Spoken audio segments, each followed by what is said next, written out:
Hey, yeah, I can hear you loud and clear. Okay, perfect. Hi, Philip. Hey, Philip.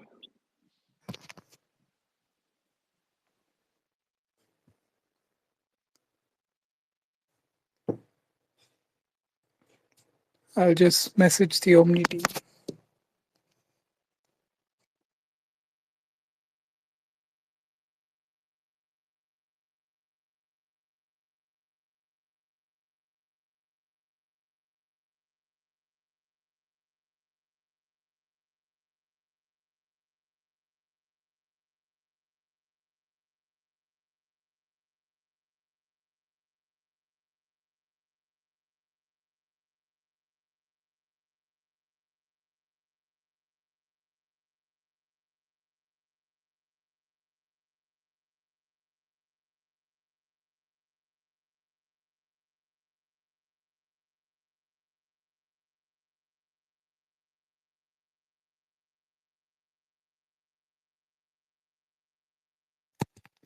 Awesome. So we'll just wait for Austin to join. In the meantime, Matthias, you can probably post it on Discord. Okay, cool.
For everyone who is here, we're just waiting for Austin to join. He's the guest speaker and also the co-founder of Omni. And then we'll start in a few minutes. Okay, I see him in the crowd now.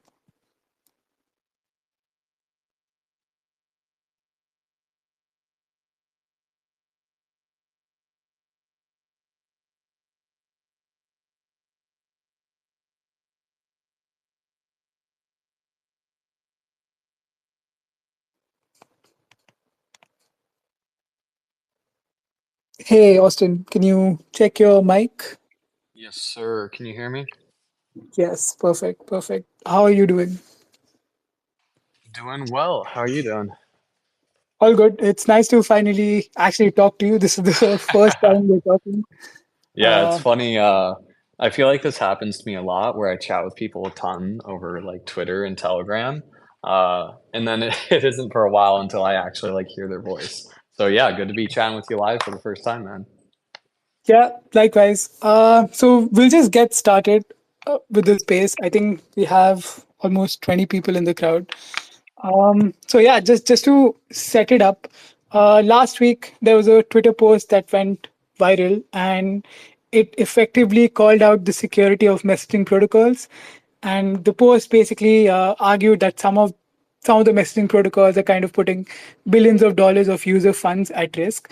So I thought that I would chat with you. You're building a messaging protocol yourself, and kind of just get your thoughts on the current standard of security in bridges, and if you saw the post, if you have any thoughts around it. Yeah. Yeah, this is definitely a spicy conversation point because objectively the reality is that a vast majority of the value being passed around through these bridge and messaging systems is being passed around with very brittle security properties. So if anybody in the crowd is a big advocate or like community member of other protocols that are focused on interoperability, I'm probably going to have some spicy things to say here, but I don't think anything I'm going to say is inaccurate. I think it's just kind of this odd reality that we've walked into where I think, at least in my personal experience, so I've been working on interop specifically since like 2017. Um, this this used to be a huge point of focus for people, like the actual security properties of interop systems back in kind of the 2017 to 2021 era. I think people had like a huge fixation and focus on actually doing this in a secure way. I honestly think it's kind of changed though. I think the user preferences, they don't really care as much these days. I think you can zoom out and say, well, okay, that's probably because we haven't had a massive like multi-$100 million hack in the last couple of years. So maybe people who are using crypto and like haven't really seen how bad it gets. But I think we have seen like a very like massive proliferation of insecure messaging protocols come about, and this is largely, in my opinion, downstream of the proliferation of execution platforms. So like rollups and stuff, and it is hard to securely connect all these things with just like very high security properties. So the landscape has changed, but I also think we have a new set of users who just haven't seen how you can just have your money evaporate because of this like behind the scenes messaging protocol that like you didn't necessarily know was even in play. Like you don't even necessarily need to have used a specific bridge to get rugged by it, just because a lot of these assets are kind of secured implicitly by them. Um, so I mean that's kind of like my high level perspective. Happy to dive into specific things here, but yeah, I do think it is a pretty pretty risky path that we are on today. I mean, so just to like summarize, are you saying that bridges are actually multi-sigs, and that's the reality and that's the current state of bridging? I would, I'm not going to say bridges at large, but I would say a vast majority of the largest bridges are definitively multi-sigs. Like from just like an empirical perspective, Wormhole, for example, is a multi-sig. That is simply the case. There's, I believe, 19 nodes. Maybe they've increased the nodes a bit. Um, but what we saw was originally people were using multi-sig bridges. And Axelar, I believe, was the first to at least add crypto economic security on top of this kind of like multi-sig arrangement. Wormhole never shipped that. So even to this day, and they have had a multi-$100 million hack. That was actually at the smart contract level, but they, as a project, have faced what it looks like when you have a 9-figure hack. But they're still a multi-sig today. And so I'm not going to say bridges at large are multi-sigs, but if you ask me about a specific bridge, Wormhole in this example, for sure, it is a multi-sig. Okay. And also just so that we get the semantics right, like how would you describe a multi-sig? Because I mean, at the end of the day, anything that has validators that sign on things, that's technically a multi-sig, right? Like how you explained Axelar. In a way, that's also a multi-sig, but they have 75 validators. They have crypto economic security. They have quadratic voting. So maybe just define multi-sigs for the listeners. Yeah. Yeah. So at the like with that definition, you could technically say Ethereum is a multi-sig. Like at the end of the day, we just have nodes that are all coming to consensus with one another. One of the most basic and important things you can do on top of that is make it so you aren't just trusting what people say, you actually make it in their rational interest to tell the truth. And one of the best ways to do this is make them stake some capital, and if they lie, they lose all their money. And so Wormhole does not do this today, but for example, Axelar introduced this model where in order to participate in this node arrangement or in the network, you do have to stake capital. And if you attempt to misrepresent reality, there's a high risk that your capital is going to get taken from you. And so this, kind of brings us back to the like incentive design of the space. Like all these crypto systems are built so that you don't have to trust the other people in the network. We like design these mechanisms so that it is in people's rational self-interest to like drive things towards an outcome that we want. In the case of bridges and interop, ideally that would be telling the truth about what things look like on other chains. So Axelar created this system where the nodes have to stake capital, and if they lie, they're going to lose that capital. So it's in the rational self-interest to tell the truth. Wormhole, for example, does not have that. And to be clear, I don't have specific beef with Wormhole. I actually know a number of people on the team, and I like all of them. But I'm just talking from like an empirical engineering perspective here, that Wormhole definitely has far more brittle security properties than a number of these other networks like Axelar. Got it. So I think, I don't know. So whenever we've discussed like Wormhole's security, so like you said, there are 19 guardians, right? And the argument is that these are specialized validators, like public entities that kind of specialize in running validators, and they have their reputation at stake. So there's actually no incentive for them to rug users, and they're very good at their job, right? So do you think that's actually enough disincentive for these validators, or is this just like another meme? Like I don't know how some people say economic security is a meme. Is reputation among proof of authority validator sets also a meme? I mean, I just think that's simply dishonest in the sense that there is no incentive, like you just said, that because there is a reputation system here, there is no incentive to not tell the truth. There is, and it's hundreds of millions of dollars that they can misrepresent the reality of different chains, and they can extract hundreds of millions of dollars from the system. So no matter how much you care about your system or your reputation, $100 million is $100 million. So there's actually massive interest or incentive to misrepresent reality if you are a participant in that network. I see that we also have lamps from Stargate here. We haven't talked about Layer 0 yet. They kind of have this interesting model where effectively it was just an Oracle system, but they've kind of made it pluggable how to deal with different there's dynamic security properties. So different corridors, from chain A to chain B will have different security properties. And I think you can actually have multiple routes from chain A to chain B because people can choose the different verifier networks. So Layer 0 is another protocol that has designed things in a kind of spectrum type way. And the lowest end of that spectrum, I think, is just like a Google Cloud server. And the highest end of that security spectrum, actually, I'm not sure exactly, Lamps, kind of what the most highest security verifier in the Layer 0 network is. But yeah, Layer 0 has taken an interesting perspective where they kind of allow both of these paradigms. I don't know what the most secure level that they achieve is. But I think this has let them be very nimble with adjusting to the reality of many chains. Okay, Lamps, if you want to join, please feel free to send in a request. But I think, like you said, so this is another trend in the bridge ecosystem, right? All of these teams have started offering something called a configurable security stack, where, like you said, security is a spectrum and it's a choice for all the teams building on top. And what we've seen is that the default setup is the lowest security, or not the lowest security, but usually run by the teams and some combination of some other security. So for example, for Layer 0, it's Polyhedra plus Layer 0 or Google Cloud and Layer 0. But then at the opposite end of the spectrum, there are also combinations that involve Lagrange's ZK tech stack, or they also have a restaking DVN. So do you think that this trend here is here to stay? And are you guys also offering something at Omni?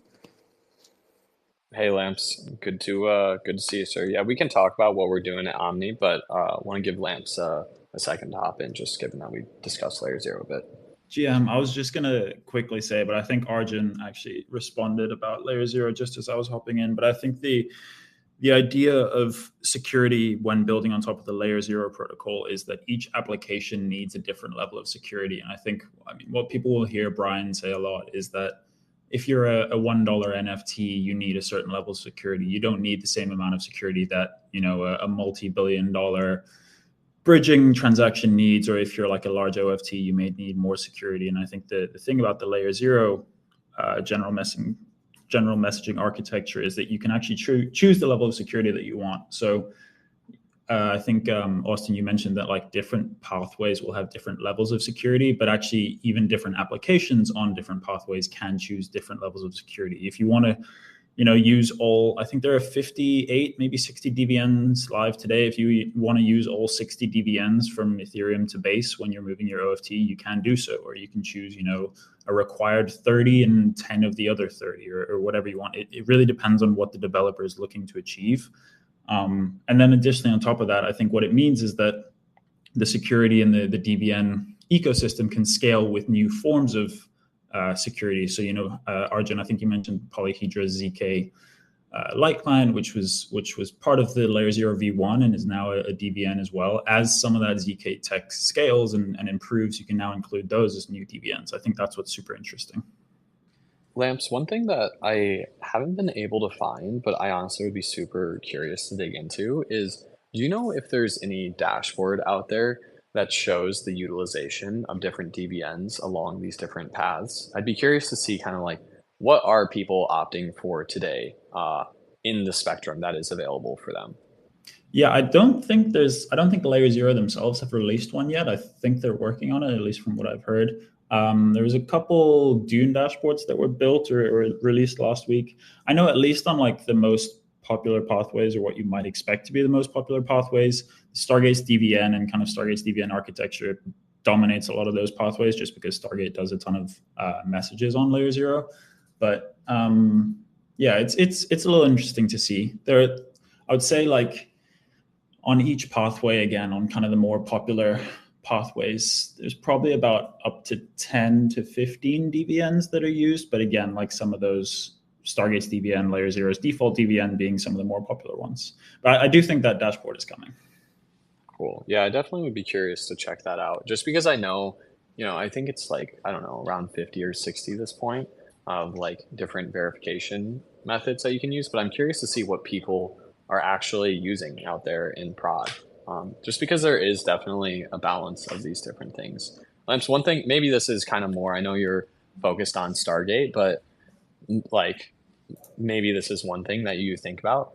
Does it ever, like as people are onboarding these different verifier networks, given that it can just be like, I know they're called decentralized verifier networks, but they can just be like me with a node. Like it's kind of arbitrary the way that you can verify it. Have you talked about putting like different constraints on the lower bound of this in the event? Because I imagine it would kind of suck if like I just set up a node and I get some protocol to use my verifier network and then I just like lie and rug them. Is this something that you guys have discussed, like kind of putting a lower bound on security constraints at all? The building of a DVN, and again, I'm not really sure exactly how Layer Zero think about it, but from what my conversations with them have been, building a DVN is intentionally very permissionless. And so, as you said, it could just be you and you run a node and you verify some of these messages. And the idea behind the dashboard then would be is like, how often do you lie, or how often do you not verify a message intentionally, or how often is your DVN down? And so an application that is now deciding to build on Layer Zero goes to this marketplace of 60, or maybe at that point it's 100 different DVNs, and is able to select the DVNs that are, have the most uptime, have the quickest response time, things like that. So I don't know whether there's like a goal of setting like the lower bound of how, good or how trustworthy a certain DVN has to be, because ultimately, like, if me as a developer on a Sunday afternoon, I want to deploy an OFT and I want to use my own DVN just because I'm playing around, then that should also be possible. Yeah, that makes sense. I'm totally with you on the permissionless side of things.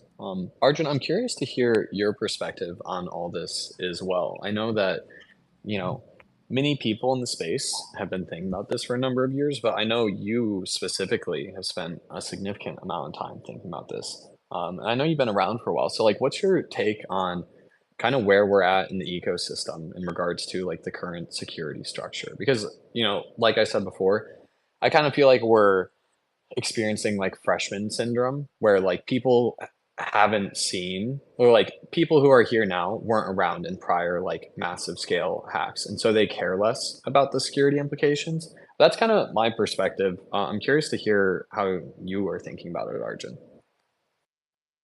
I mean, so I think there's a responsibility on the protocol teams to kind of battle harden the defaults, because if defaults exist, they will be used, right? And that's what the data shows as well. Like you asked Lamps about a dashboard, and then the dashboard also shows that naturally layer 0 and like some of the default setups are being used more often, and that's okay, right? Like these are built for convenience. I just feel like there needs to be a bigger push towards educating some of these apps about the other options. Like there is the ZK Lite client option, there is the restaking option, and it's on them to actually use these resources, right? And as you rightly said, like you can technically just set up a verifier over the weekend, and that's also okay, and it's on the app to actually use this setup for their application. So how I would use this verifier is probably in combination with a default setup. Let's say I use a layer 0 default, and then I add my own verifier on top saying that okay, layer 0 should definitely like verify the message, but it only goes through if my own validator also verifies it, right? So there are levels to the security that we can stack on top of each other, and I feel like this optionality and just the different like the flexibility and the different options should be available. But the fact that defaults are there, they will be used. So we definitely need to do a better job at I don't know, just having better than multi-sigs as defaults. Yeah, I totally agree with that. Lamps, you have any thoughts there, given that like layer 0 is a more kind of configurable? And do you know what the like, is there kind of an in protocol default that is established today with layer 0 lamps? Do you know that? So Lamps is back in the crowd, but Oh, there's no got it. in protocol default right now for layer 0 or for any other messaging bridge. So I think Hyperlane has a similar design. They have ISMs instead of DVNs, and there's no in protocol default. It's all available for teams to use, and naturally more teams just gravitate towards using defaults. Yeah. Yeah, and I mean, like, we can talk about like our perspective on, you know, how we're doing this at Omni, but I'm not going to uh, make it sound like people are just being reckless by implementing lower security properties. Because the reality is like a bunch of chains are springing up, and it is hard to go establish connections to all of them and maintain the same level of security. So I know, and again, like not talking ill of any specific team, just like with that in mind, the Hyperlane team as well with their ISMs, I know that they have kind of these like defaults where yeah, like objectively there are lower security thresholds for some of these ISMs out there. What this enables them to do though is have this permissionless interoperability type product that they're offering to people. My the way that I like hope this goes is, you know, I've seen a number of really large scale bridge hacks at this point, and I've personally lost like a decent amount of money in these things. Um, I do see technologies on the horizon here that can make them substantially more secure at like pretty high performance properties, both in terms of like speed and cost. And really that kind of comes down to restaking and ZK, in my opinion. So I feel like it's kind of an arms race right now. Like, let's really try to advance these technologies so that we can do this in a secure enough way. But like, in the meantime, there is a pretty clear business incentive to expand across all these different platforms where it is pretty hard to do it in a secure way. So that's kind of where my head is at with this. Lamps, do you want to add anything? No, I think I kind of hopped in and out there, but I think Arjun, you covered what pretty much my thoughts on the defaults are. I think the defaults are important for the developer that wants the defaults there, and if your protocol needs, or if your application, your omnichain application needs more security, then you should be able to add more security to it as well. Got it. So Austin, like on your point, what are these other options? Like you mentioned, there's ZK, there's restaking, but restaking, like we know, there's no slashing right now. And with ZK, where do we currently stand? Yeah, that's a great point on restaking. So to give everybody a bit of context, if you're unfamiliar with Omni, the model that we use is similar to Axelar in the sense that we have a decentralized network of people who are staking capital. What we have on top of this, though, or will have on top of it once there is slashing, is restaking. And so kind of the idea here is originally we built a DeFi protocol on L1, and it scaled pretty quickly. We pulled in like 50 mil of TVL in like 2 days. And so we wanted to expand this across different rollups because even though they were quite young and like immature at the point that we were building this, we knew the future of Ethereum was going to be rollup based. And so we wanted to make sure that our protocol could thrive as we kind of made this transition as an ecosystem instead of being narrowed into one place. And through a journey of kind of exploring different designs, we ended up meeting the Eigenlayer team about like 2 years ago at this point, and a lot of it just clicked for us because we're like, all right, we're Ethereum developers. We want to build with the confidence that Ethereum gives us today. And so what if we designed a system that allowed us to build applications across multiple rollups, but didn't deviate too far from these like properties that Ethereum can offer? And so that's kind of where the restaking idea came in. It's like, can we secure how these different rollups are communicating with one another with restaking? So, all of that is dependent upon slashing, which we still don't have. Symbiotic has shipped this to DevNet. I personally still have not seen these interfaces from the Eigenlayer team. It's been kind of honestly a bit surprising to me to see Symbiotic ship it or ship it in DevNet at least before Eigenlayer has.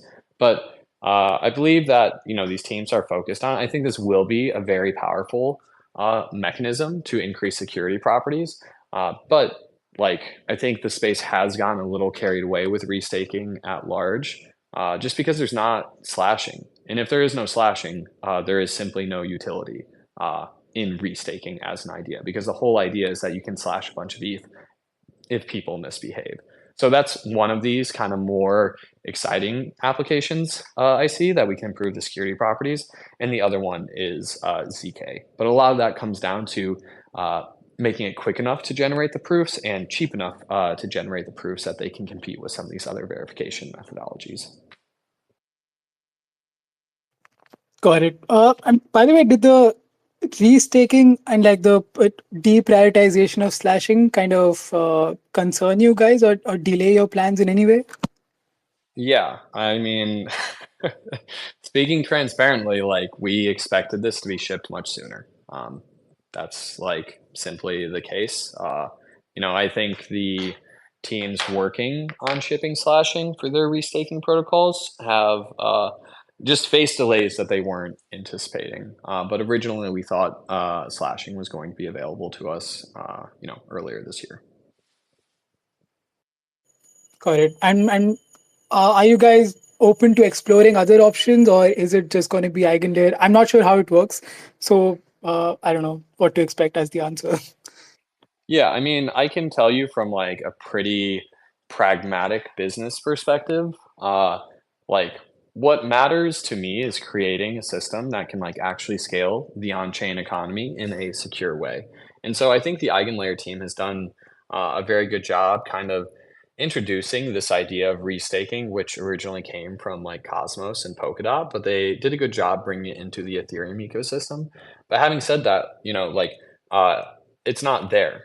There are contracts that people can deposit ETH into, but there is no slashing, and without slashing, there is no restaking. And so seeing that teams like Symbiotic are shipping slashing is very exciting for me to see because like I think it's just healthy for the ecosystem at large in a way similar to Solana applying pressure to the Ethereum ecosystem.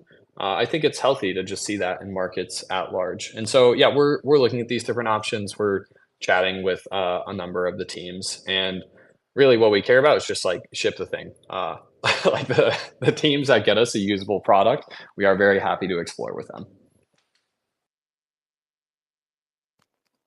Makes sense. Lams, any thoughts on that? No thoughts. Okay. So maybe like just to change topics a little bit. So I see your post around intents and chain abstraction, and you're kind of one of the few messaging bridge builders that's a proponent of chain abstraction and intents, right? So I kind of want to know what are your thoughts on these two technologies or like the different concepts that are emerging, and do you see intents as this competitive technology or as a collaborative tech that can be used with messaging? And I know Lams has thoughts on intents, so maybe he can share them as well. Yeah, I've seen Lamps get spicy on intense on my timeline, so I'm actually happy that you're here, man, to discuss this. I mean, from my perspective, I mostly see it as more from like a layers of abstraction perspective. I don't think that these are necessarily competitive. You do at the end of the day for any intent-based system to work. Okay, for anybody who's not super familiar with like what are intents versus messaging, probably the best way to view it is there are two ways to view the world. One is through the lens of a chain, and one is through the lens of a person who can just go look at these different chains.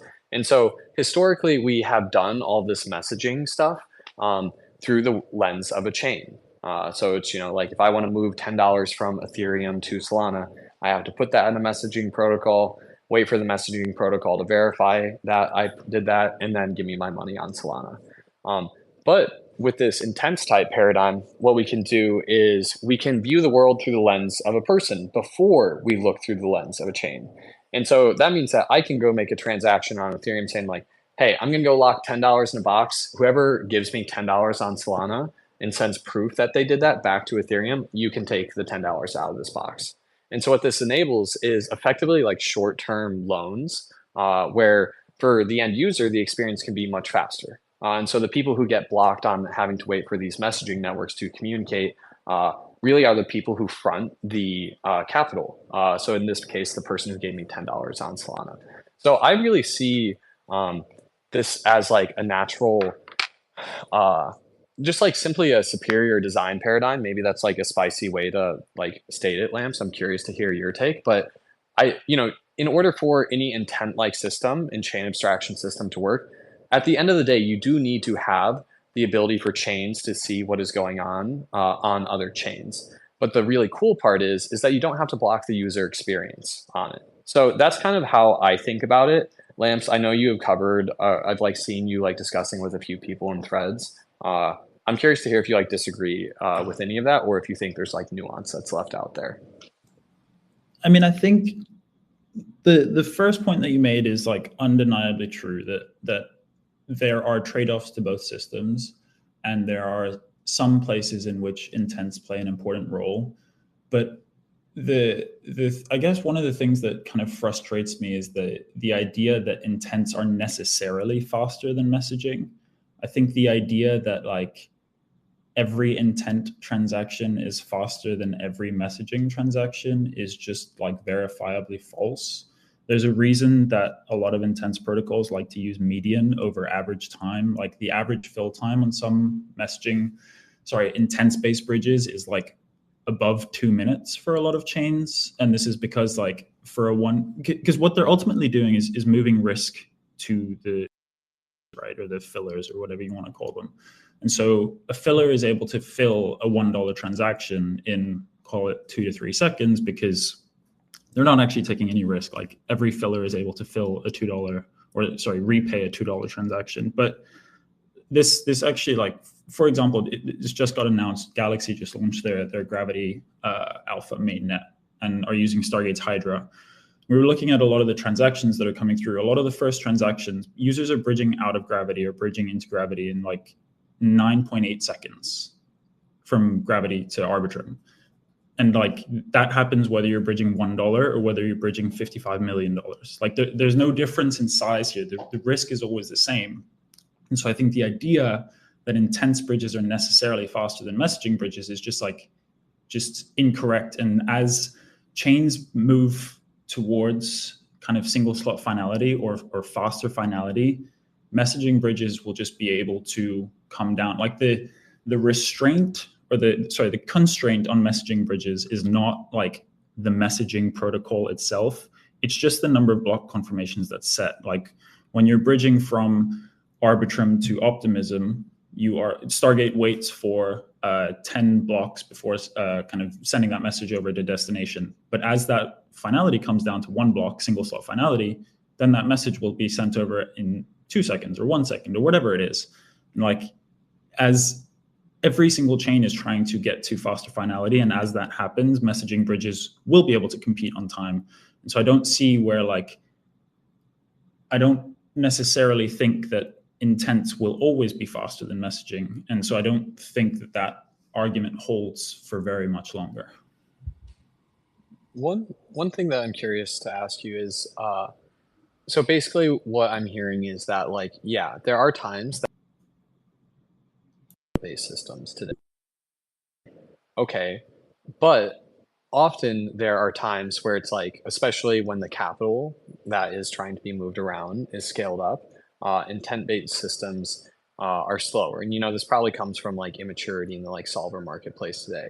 But thinking about just where we're at currently, have you guys ever considered building a hybrid system where for these smaller order or smaller fill sizes, it does use an intent system, and then for larger, it's if the intent is not filled in 5 seconds, it defaults to something else. Have you guys considered anything like that? Yeah, I mean, we obviously speak about it and think about it a lot. Anybody could build or design a protocol that, for example, for all transactions below $1,000, waits for 0 block confirmations and immediately fills the transaction on destination and just has some reserve fund for in case of any reorg ever. In fact, Stargate could do this today. It could set all block confirmations to 0 across all chains and then just use the treasury that it has to refill any reorg transactions.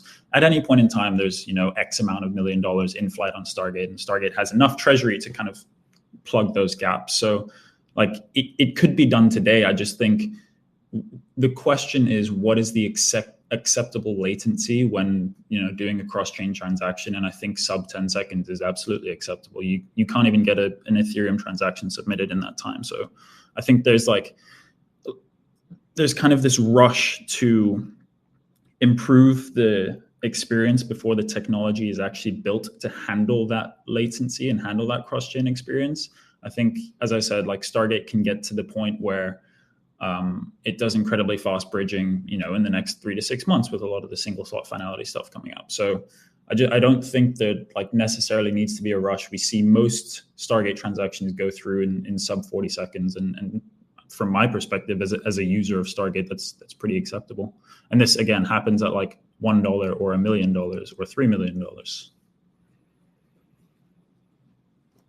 Just to add a little bit on top of it, I think just-in-time liquidity is not a foreign concept in bridges, right? This was also explored, I think, 1 year or 2 years ago. But then at that time, because people were trying to pull liquidity from on-chain sources, so the yield would never make sense, right? So you would technically be paying Aave for the loan, and the yield that you would have to pay back to Aave would just be so high that the capital loan would never make sense. But now with intents, because we have off-chain liquidity and you can say market maker inventories being pulled up for capital, this just works a little bit better. This is not the right.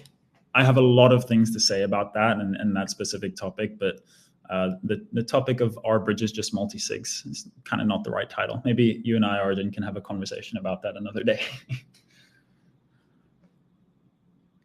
Yeah, that's fair. So yeah, just getting back to topic then, any last thoughts on what you guys would like to see built in terms of security for bridges, and I don't know, last thoughts as builders in the space of what you wish to see in the space. I mean, I'll throw out a funny comment. I want to see restaking. Specifically, I want to see slashing shipped. But speaking more seriously, I think a lot of this is about balancing incentives. Sorry, can you guys hear me? My phone just told me Yes, that. we can hear you.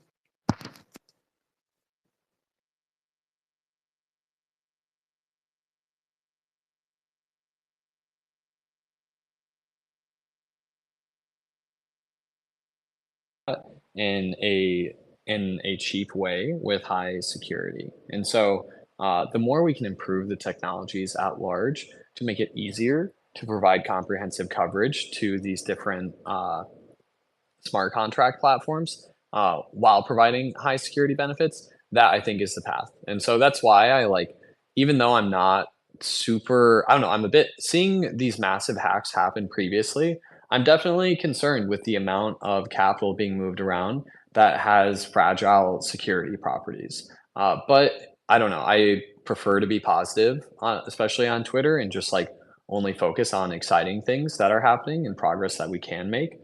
So what I care most about is just contributing to dimensions that can balance out these incentives more so that it is easier and cheaper to provide high security corridors across all these different platforms, as opposed to kind of critiquing where we're at today. And in the meantime, I really just hope there's not like another large scale hack, because let's be real, it'll probably be North Korea who did it again, and that'll just pull in more negative attention to the space. And so, yeah, that's kind of where I'm at with things. It's like, are bridges just multi-sigs?